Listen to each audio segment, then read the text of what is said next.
എല്ലാവർക്കും news first മലയാളത്തിന്റെ പുതിയൊരു വീഡിയോയിലേക്ക് സ്വാഗതം. ക്രിക്കറ്റ് വാർത്തകൾ ആദ്യമേ അറിയാൻ ഈ ചാനൽ മറക്കാതെ സബ്സ്ക്രൈബ് ചെയ്യുക.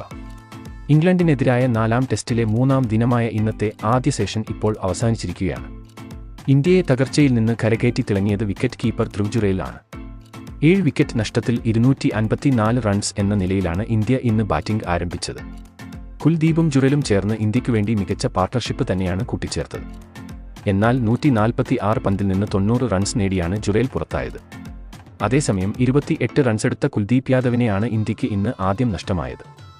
ജെയിംസ് ആൻഡേഴ്സനാണ് കുൽദീപിന്റെ വിക്കറ്റ് നേടിയത്. കഴിഞ്ഞ ദിവസം 17 റൺസെടുത്തിരുന്ന താരത്തിന് ഞായറാഴ്ച 11 റൺസ് കൂടെയേ ചേർക്കാനായുള്ളൂ. തുടർന്ന് ധ്രുവ് ജുറേലും ആകാശ് ദീപും ചേർന്ന് ഇന്ത്യയെ മുന്നോട്ട് നയിച്ചു.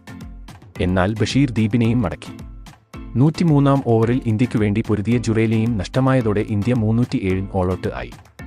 ബോളിംഗിൽ ഇംഗ്ലണ്ടിനു വേണ്ടി ബഷീർ 5 വിക്കറ്റ് നേടി തിളങ്ങി.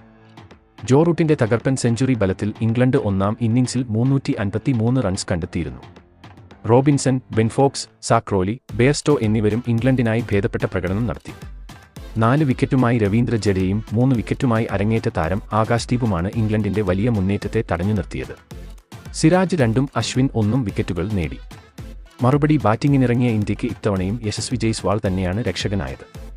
73 റൺസെടുത്ത താരം ഷുഐബ് ബഷീറിന്റെ പന്തിൽ മടങ്ങി.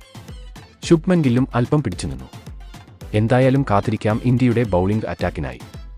അപ്പോൾ ഇതുപോലത്തെ ക്രിക്കറ്റ് വാർത്തകൾക്കായി ഈ ചാനൽ മറക്കാതെ സബ്സ്ക്രൈബ് ചെയ്യുക.